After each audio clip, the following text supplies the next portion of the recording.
안녕하세요. 저는 결혼 3년 만에 이혼을 한 30대 여성이에요.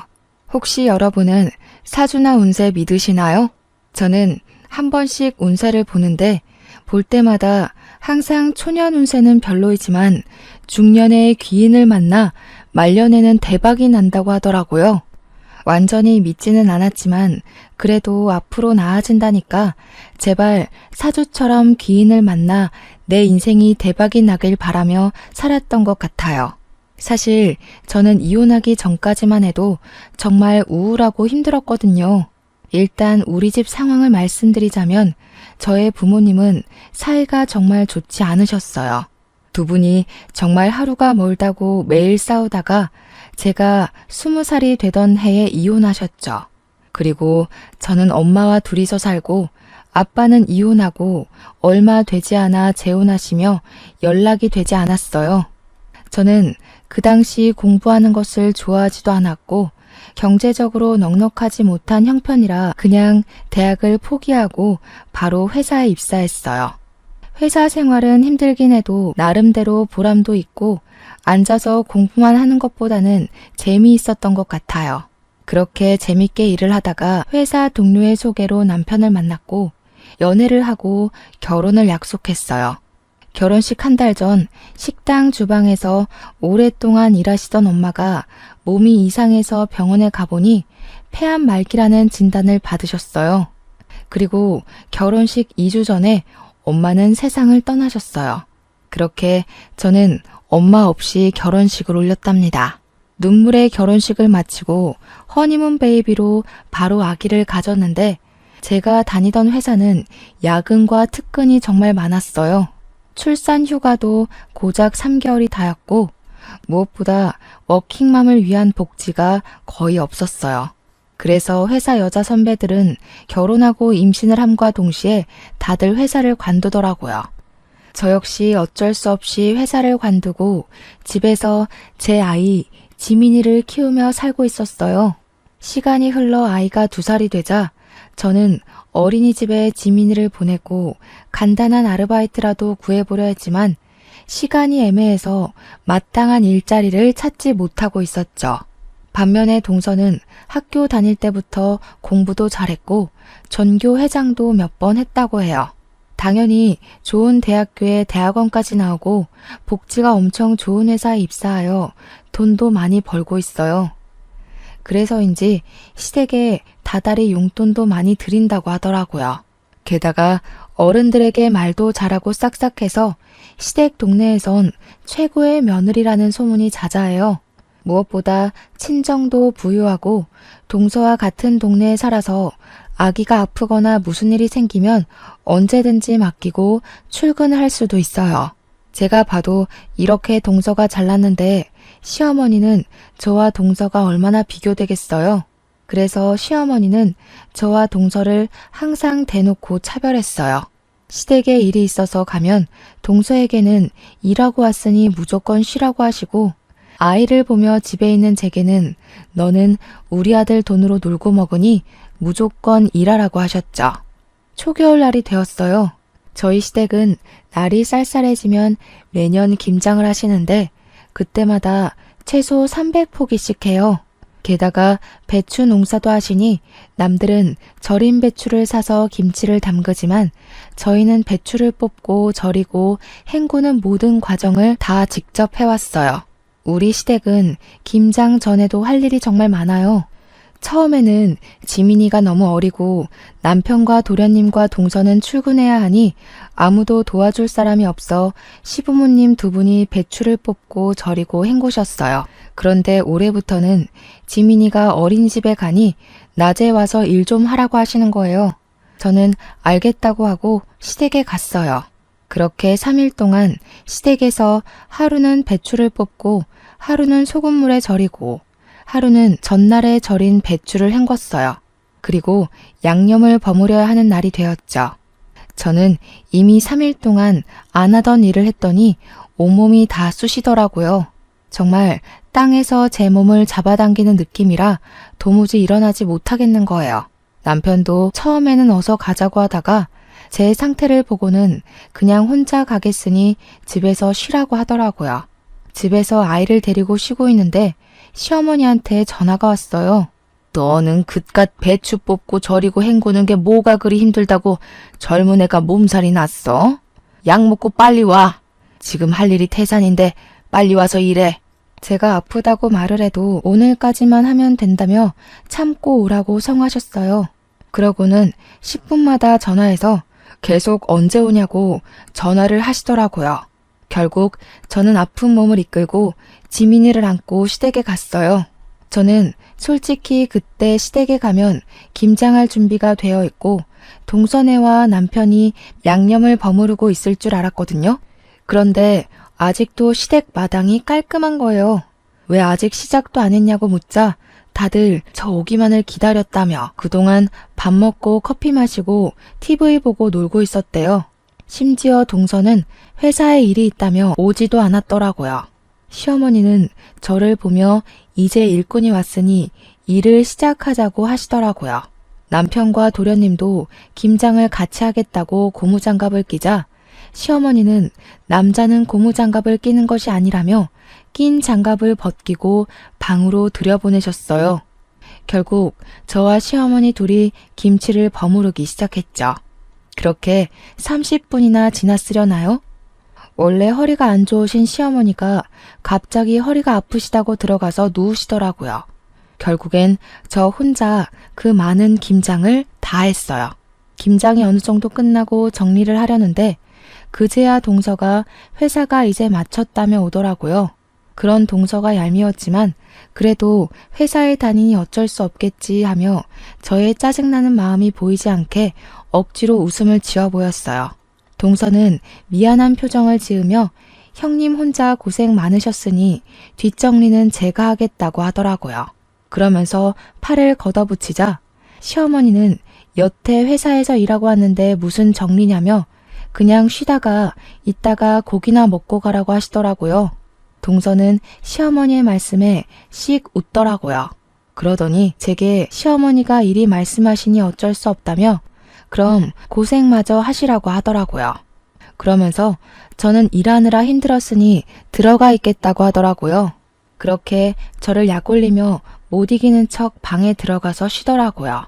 저는 결국 김장하고 뒷정리하고 밥상까지 차렸답니다.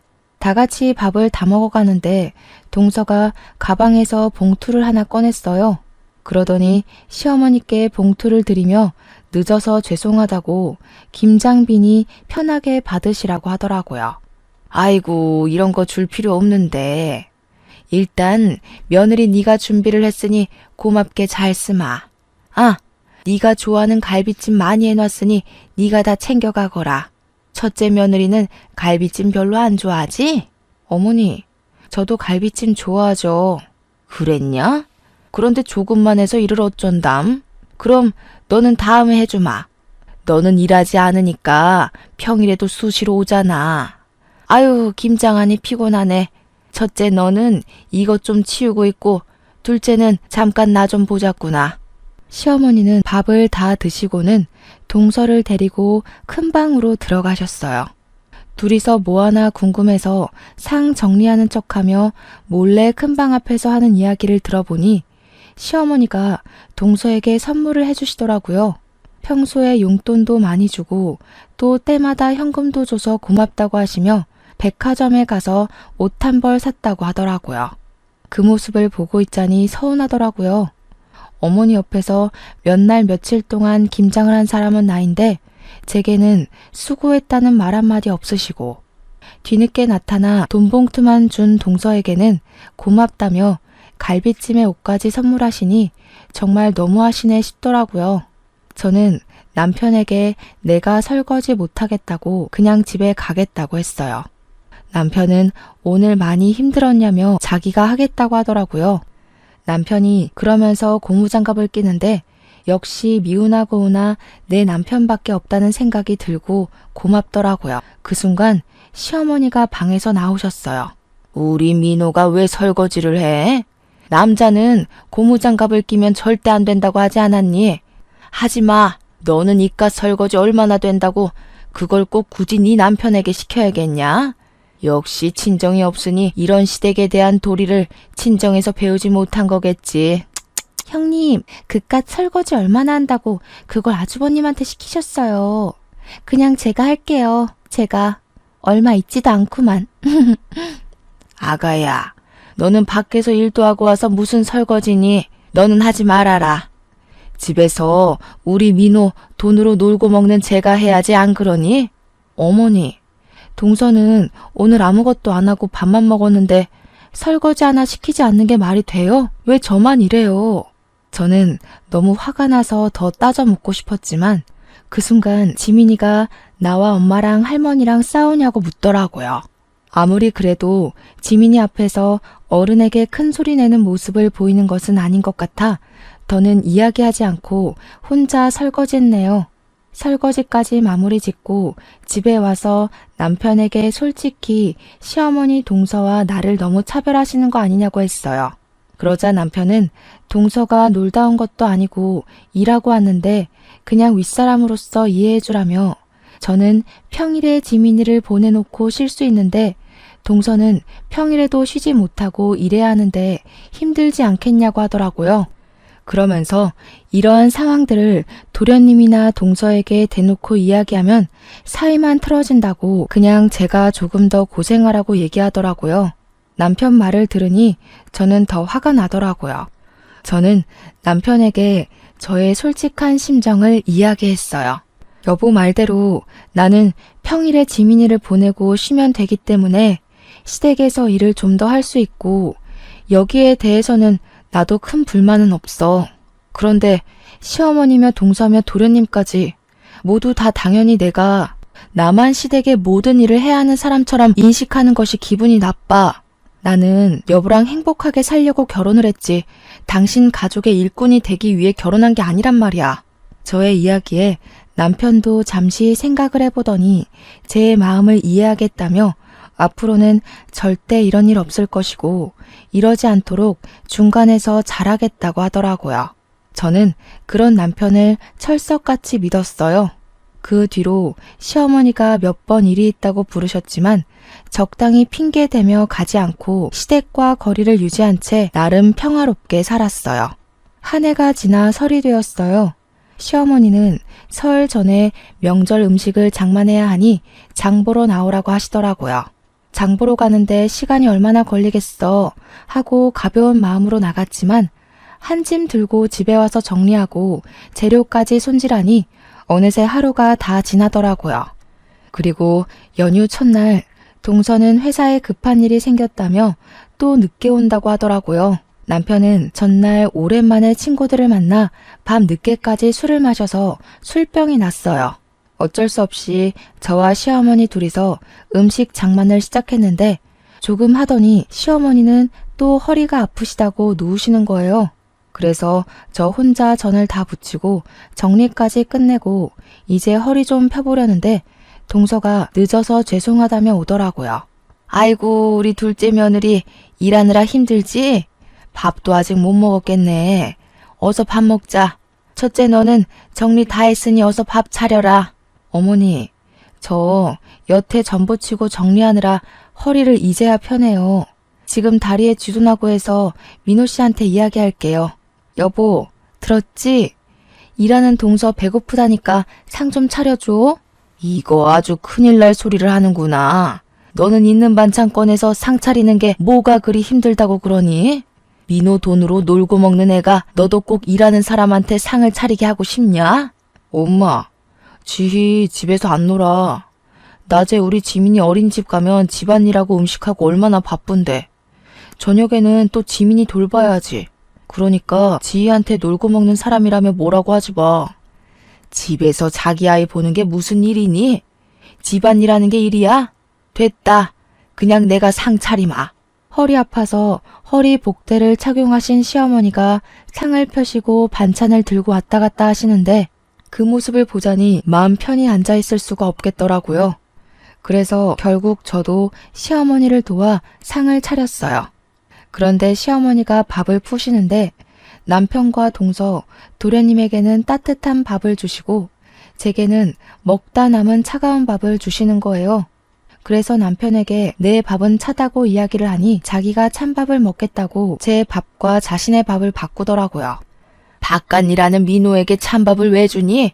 첫째 네가 먹어. 자고로 남자는 따뜻한 밥 먹어야지 밖에서도 일을 잘하는 거야. 어머니, 저도 어제부터 음식 장만하는 거 도와드리느라 좀 힘들어요. 저도 따뜻한 밥 먹고 싶어요. 어머, 형님, 그깟 따뜻한 밥이 뭐라고. 형님 먹는 거에 욕심이 많으신가 봐요. 저번에 갈비찜도 어머니가 저만 주셔서 기분 상해 보이시더니 그렇게 먹는 거에 욕심내면 살쪄요. 동서, 그게 할 소리야? 반대로 네가 내 상황이면 넌 기분 좋겠어? 에이, 왜들 그러셔? 엄마, 그냥 내가 찬밥 먹을게. 나 원래 뜨거운 거 잘 못 먹어서 찬밥에 국 말아 먹는 거 좋아해. 첫째, 너는 집에서 남편한테 맨날 찬밥만 주니? 얘 원래 따뜻한 밥만 먹었던 앤데 너랑 결혼하더니 왜 찬밥을 찾니? 바깥일하는 남편 좀 챙겨라. 그리고 우리 둘째야, 너는 일하다 와서 힘드니 신경 쓰지 말고 어서 먹으렴. 네가 좋아하는 갈비찜 많이 해놨으니 다 챙겨가고. 하다 이제 먹을 것을 가지고 차별하시는 시어머니가 너무 미웠어요. 여기서 제가 저 찬밥을 먹는다면 저는 그냥 찬밥을 먹어도 되는, 대접해주지 않아도 되는 사람이 되는 것만 같았죠. 손님처럼 대접은 바라지도 않아요. 그냥 아들과 평생을 함께하는 반려자로 인정해 주시기만 하면 좋겠는데 시어머니는 항상 저를 대놓고 무시하셨죠. 한결같이 저를 무시해온 시어머니, 그리고 그 옆에서 약 올리는 동서의 행동에 너무 화가 난 저는 그 자리에서 일어나 찬밥을 음식물 쓰레기통에 넣어버렸어요. 그리고 집에 가려고 짐을 다 챙기고 아이를 안았어요. 너 지금 뭐 하는 짓이냐? 감히 시어미가 준 밥을 쓰레기통에 던져? 그리고 당장 내일이 설인데 짐 싸서 어디를 가는 거야? 내일 친척들 다 오시는 거 몰라? 저는 그런 시어머니의 말씀을 무시하고 제 짐을 챙기고 아이를 안고 현관문 앞으로 갔어요. 보고 배운 게 없으니 저러지. 찬밥이든 더운 밥이든 시어머니가 줬으면 그냥 감사합니다 하고 먹을 일이지. 그걸 가지고 성질은, 역시 우리 둘째 아가는 학벌도 좋고 친정도 부유하니 보고 배운 것도 많고 잘 자라서 시집 왔는데 쟤는 부모가 이혼해서 보고 배운 게 없으니 저렇게 행동한다니까. 어머니, 지금 제가 고작 밥 때문에 이러는 것 같아요? 제게만 찬밥을 주셔서 화도 났지만 정말 제가 화가 나는 것은 어머니의 차별 대우예요. 항상 어머니는 동서에게는 무조건 쉬라고 하고 제게만 어떻게 모든 일을 다 시키세요? 그래놓고 수고했다는 말 한마디라도 따뜻하게 해주신 적 있으세요? 동서는 집도 잘 살고 대학교에 대학원까지 나와서 배운 게 많아서 내가 따로 가르칠 게 없지만 너는 친정도 없고 대학도 못 나왔으니 배운 게 없잖아. 그래서 내가 가르칠 게 많아서 그래. 내 딴에는 널 딸처럼 생각해서 내 옆에 두고 하나하나 가르치려는데 그게 그렇게 불만이야? 어른으로서 가르침을 주는 것은 당연하지. 착각하지 마세요. 김장시키고 제사음식 장만하고 하는 게 가르치는 거예요? 이거는 그냥 일 시키는 거예요. 어찌되었든 저는 이 집의 노비가 아니니 동서가 저와 동등하게 같이 일을 할 때까지 당분간은 이 집에 못 오겠네요. 안녕히 계세요. 저는 이 말을 하고 아이를 데리고 나왔어요. 이대로 집에 가기는 싫었어요. 그냥 차 타고 정처 없이 갔는데 정신 차려보니 도착한 곳이 엄마를 모신 납골 땅이었어요. 명절이 되고 시어머니와 일로 기분이 울적하니 엄마가 많이 보고 싶더라고요. 엄마는 말은 하지 않으시지만 사진 속에서는 인자하게 웃으셨어요. 꼭 잘 왔다고, 너를 기다리고 있었다고 이야기해 주시는 것 같았죠. 저는 그런 엄마를 보며 엉엉 울었어요. 제가 우는 모습을 본 지민이는 처음에는 다소 당황하는 듯 하다가 저를 꼭 안아주고 토닥여 주더라고요. 꼭 지민이의 몸에 우리 엄마가 들어와 저를 안아주는 것 같아 지민이를 안고 그렇게 한참을 울었네요. 울다 보니 어느 정도 답답한 속이 후련해졌어요. 그렇게 저의 마음의 짐을 엄마에게 내려놓고 다시 집으로 갔어요.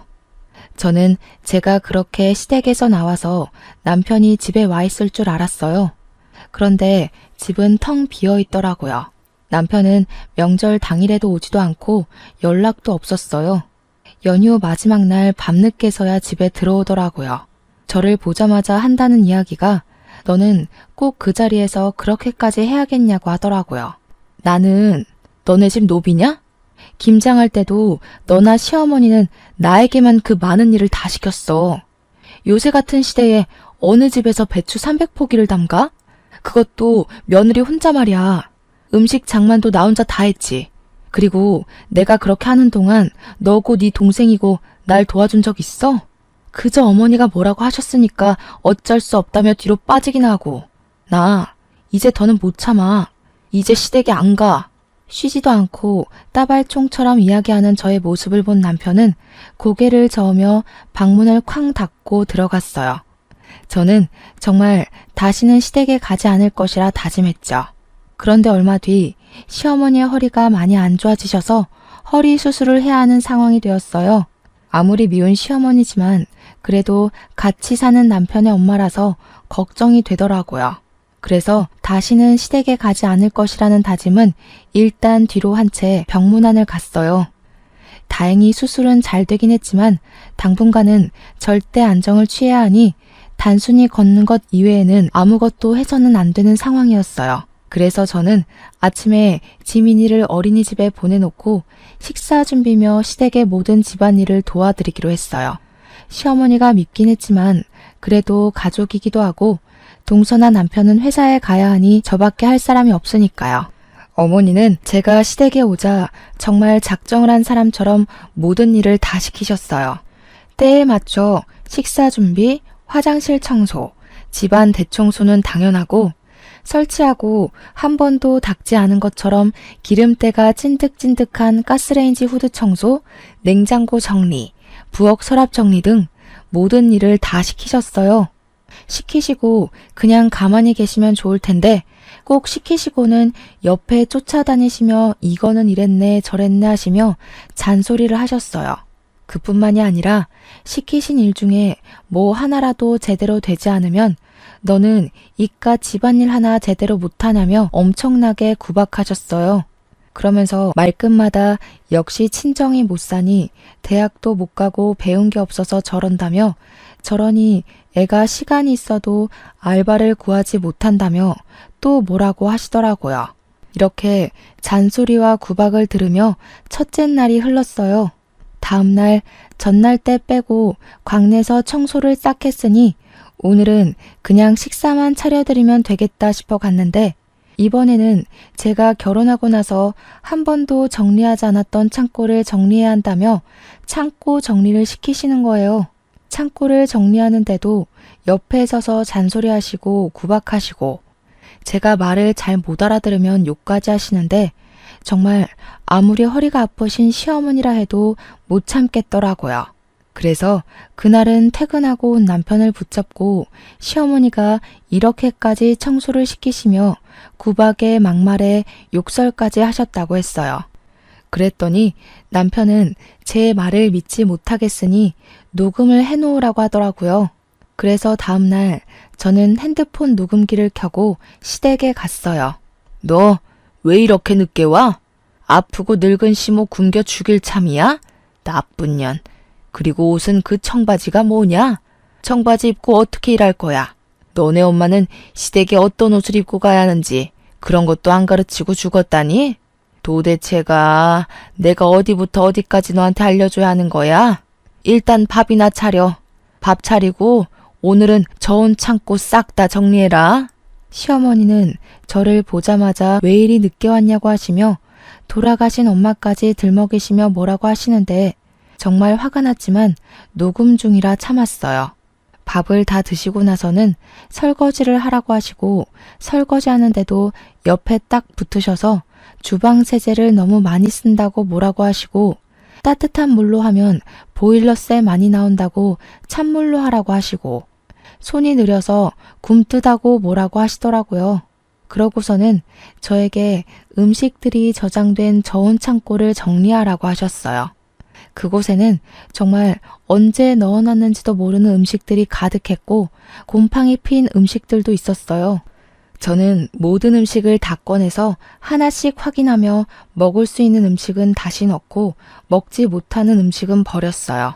열심히 하고 있는데 또 오셔서 제가 하는 행동 하나하나를 감시하시며 구박도 하시고 욕도 하시더라고요. 그러다가 제가 시어머니의 말을 잘못 알아들으면 멍청하다고 등도 때리시고 꿀밤도 때리시고 하셨어요.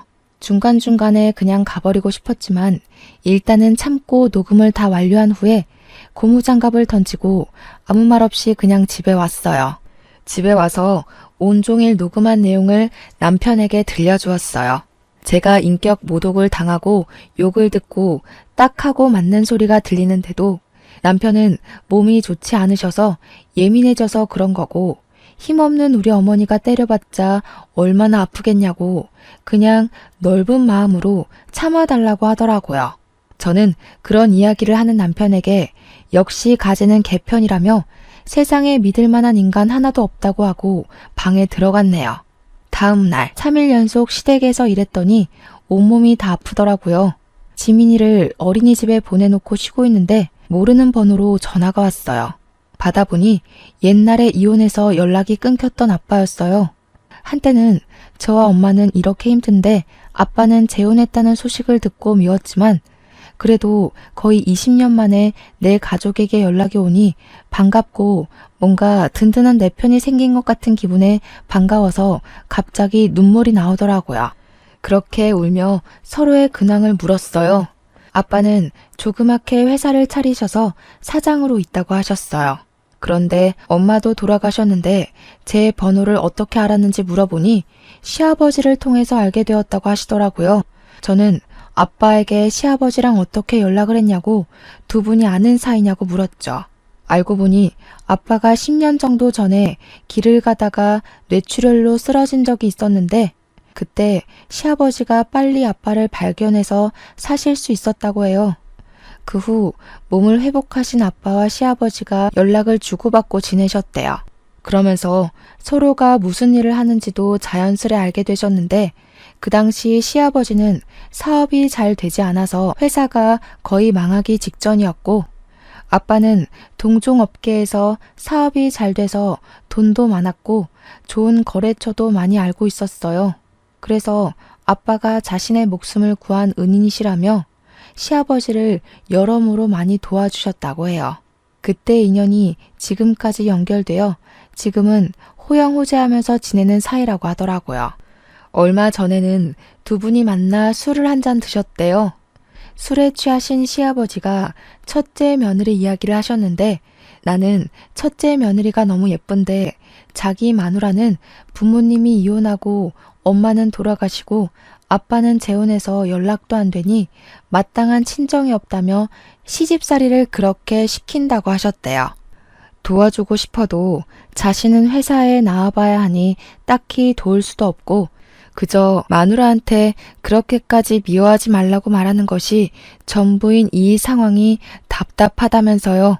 그러면서 시아버지가 아빠에게 첫째 며느리라며 사진을 보여주셨는데 제 사진이었대요. 아빠는 이 이야기를 하시며 엄마와 이혼한 후 매정하게 연락을 끊어서 네가 이렇게 힘들게 살게 된 것 같다며 미안하고 그동안 정말 고생 많았다고 하셨어요. 그러면서 제가 시집살이가 너무 힘들어서 이혼하고 싶다고 한다면 집과 일자리 정도는 마련해 줄 수 있으니 괜히 눈치 보며 살지 말라고 하시더라고요. 그래서 제가 그동안 시어머니의 막말, 무조건 시댁 편인 남편, 그리고 여우 같은 동서 때문에 갈라서고 싶은 적이 많았는데 지민이도 있고 경제적인 여건 때문에 억울해도 그냥 참고 살았다고 했죠. 그랬더니 아빠는 일단 사돈에게 인사를 해야겠다며 인사하러 갈 수 있게 날짜 좀 잡아달라고 하시더라고요. 저는 사실 얼마 전에 시부모님이 하도 저를 구박하시고 무시하셔서 한바탕 하고 영 끊었다고 했어요. 아빠는 그래도 사돈한테 인사는 드려야 하는 것이 도리니 꼭 날짜를 잡아서 알려달라고 하셨어요. 저는 아빠와 전화를 끊고 바로 시어머니께 전화를 드렸어요.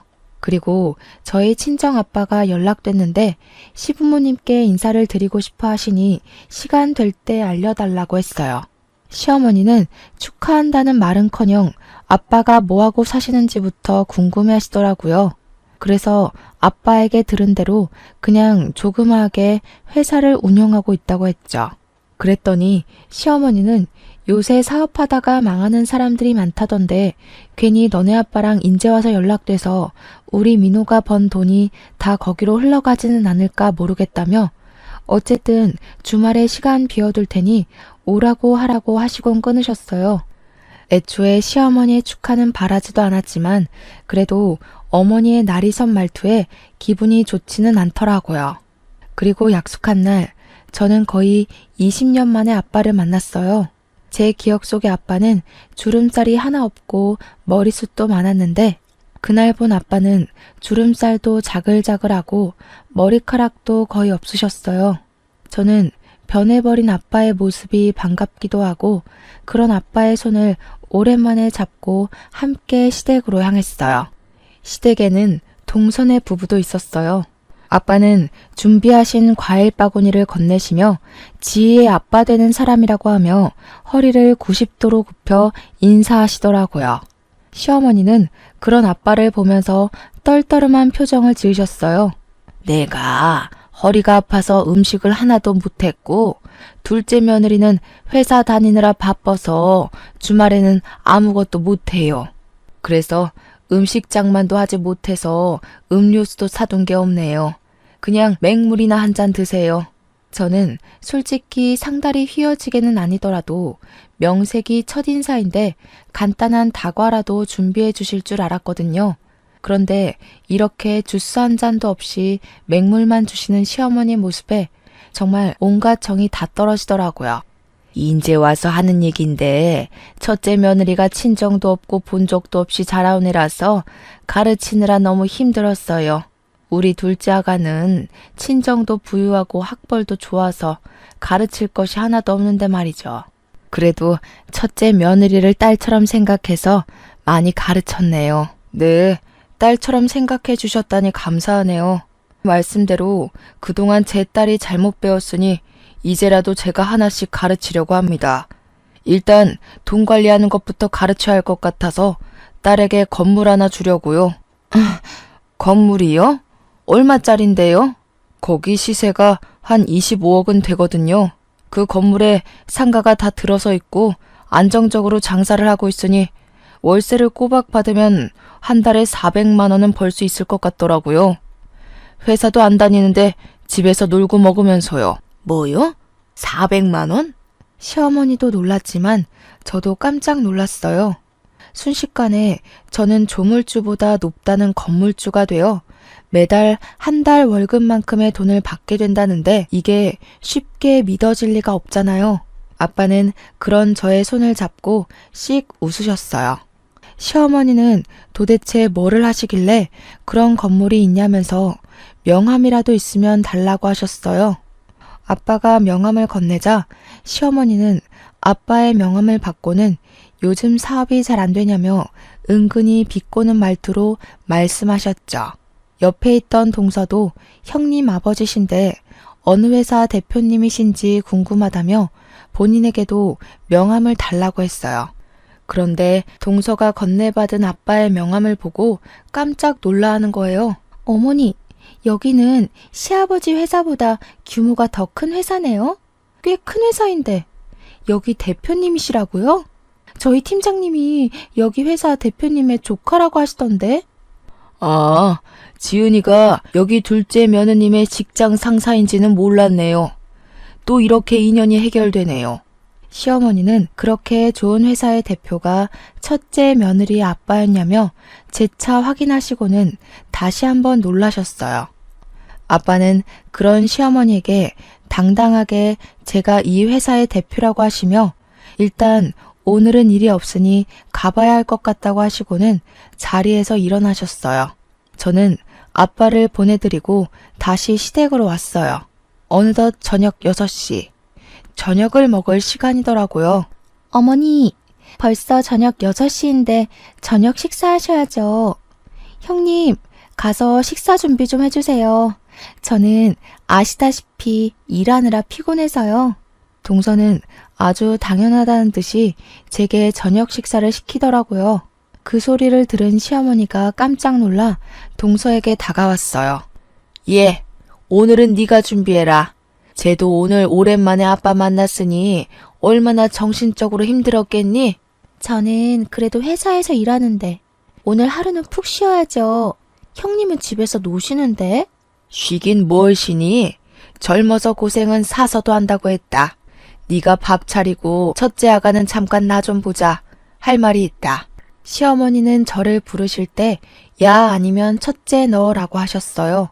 그런데 돈 많은 아빠가 왔다 가시자 저에게 결혼 후 처음으로 첫째 아가라고 부르시며 저를 큰 방으로 데리고 가시더라고요. 아가, 내가 그동안 너한테 섭섭하게 한 것이 있다면 미안하다. 나는 그냥 친정도 없는 네가 어디 나가서 혹시라도 무시당할까 봐. 다 네가 잘 되길 바라는 마음에서 그렇게 한 것이니 이해해 주려무나. 그리고 다른 친구들은 다른 며느리한테 한 달에 100만 원씩은 받고 산다던데 나는 한 달에 50만 원 정도는 내 용돈으로 줄 순 없겠니? 병원비도 있고 생활비도 있고 조금 힘들어서 말이야. 이제 동서보다 제가 돈을 더 잘 벌게 생겼으니 어머니 상황이 역전되셨네요. 아가야, 무슨 말을 그리 서운하게 하니? 그런 게 아니라 그냥 서로 돕고 살자는 거지. 어머니는 저 혼자 김치 300포기 담그고 명절 음식 준비할 때 한 번이라도 도와주신 적 있으셨어요? 허리가 아프시지 직접 도와주시지는 못해도 누구한테 힘들 테니 도와주라고 한 적 있으셨나요?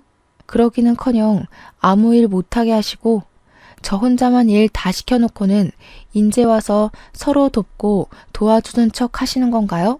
시어머니는 저의 말에 아무 대답도 못하고 그저 당황해만 하셨어요.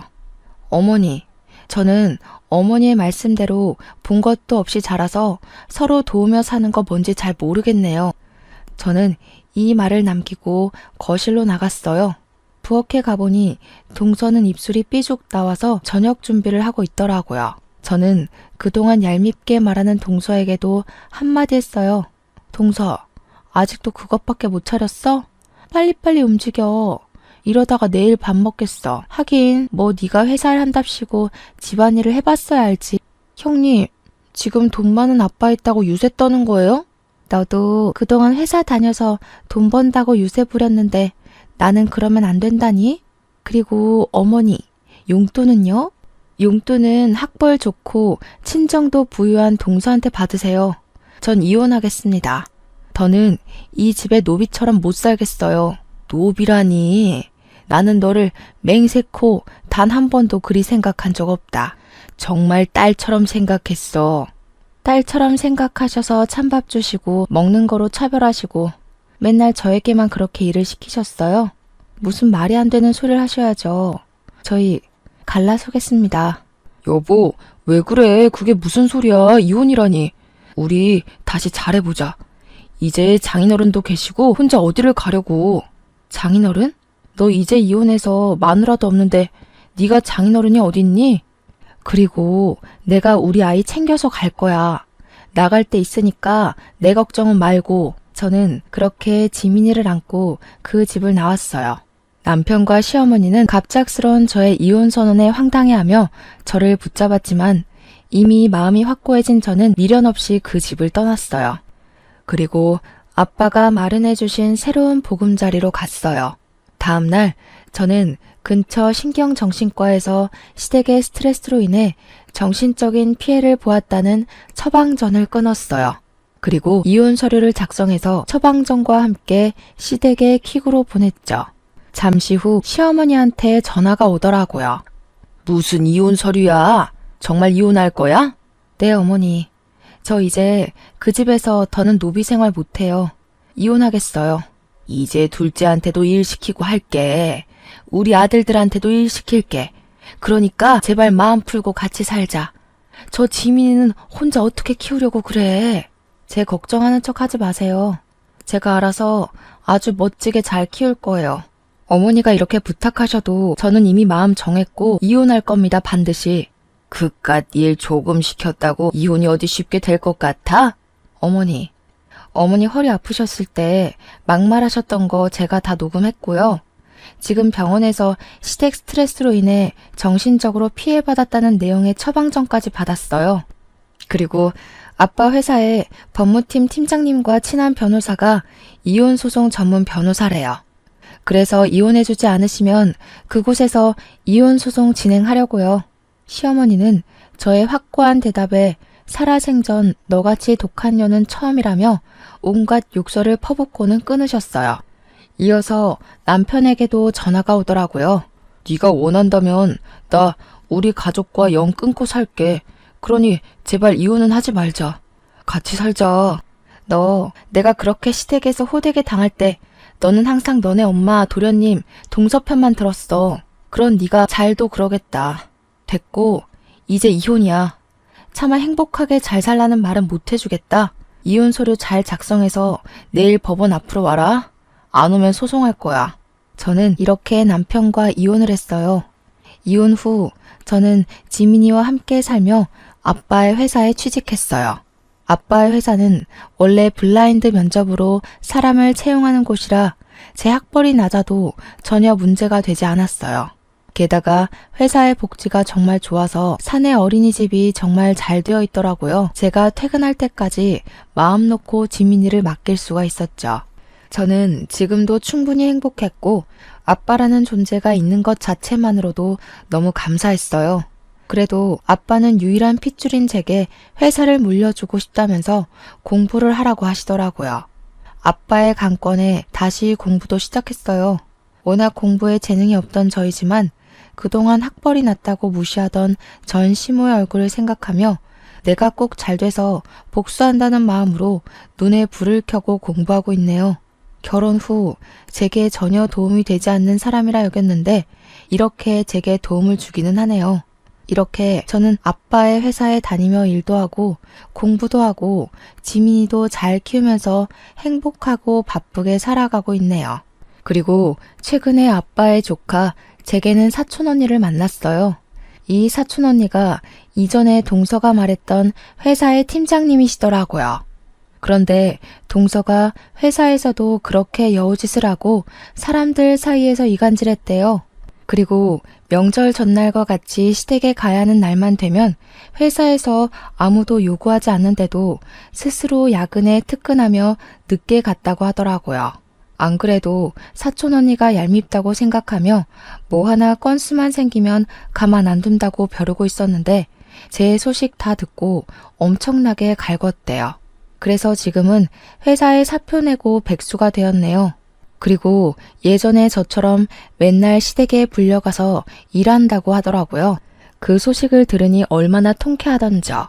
전 남편은 아이에게 아빠를 보여줘야 하니 한 달에 한 번씩은 보고 있어요. 전 남편은 그때마다 다시 합치자고 하지만 솔직히 제가 뭐가 아쉬워서 합쳐요. 월급 잘 나오죠? 아빠 덕에 건물주가 되어서 상가 월세도 적지 않게 나오죠. 게다가 회사의 복지도 좋아서 지민이 걱정 없이 마음 편히 일도 할 수 있는데요. 지금 사는 집도 크지는 않지만 대출도 없고 저와 지민이 둘이서 살기 딱 적당하거든요. 남편이 그런 소리 할 때마다 저는 너희 엄마와 너 동서 생각만 해도 치가 떨리니까 헛소리 짓거리지 말라고 한마디 하네요. 제가 사주를 볼 때마다 중년의 귀인을 만나 말년에는 대박이 난다던데 제 인생의 귀인이 바로 아빠였나 봐요. 아빠를 만난 뒤로 모든 고민 걱정거리가 다 해결되고 요새는 지민이와 함께 즐겁고 바쁘게 살고 있네요. 정말 이게 꿈인가 싶을 정도로요. 지나온 날들을 돌이켜보면 결혼 전에도 결혼 후에도 정말 많이 힘들었던 것 같아요. 그래도 귀인을 만나 이제는 행복에 이르렀으니 이 행복이 쉽게 꺼지지 않고 평생 유지될 수 있도록 노력하며 살아야겠다는 생각이 드네요. 그래서 먼 훗날 하늘나라에서 가서 보고 싶은 우리 엄마를 보면 나 이렇게나 잘 살아왔다고 자랑할 수 있는 당찬 딸이 되고 싶네요. 저의 긴 사연 들어주셔서 감사합니다. 모두 행복하세요.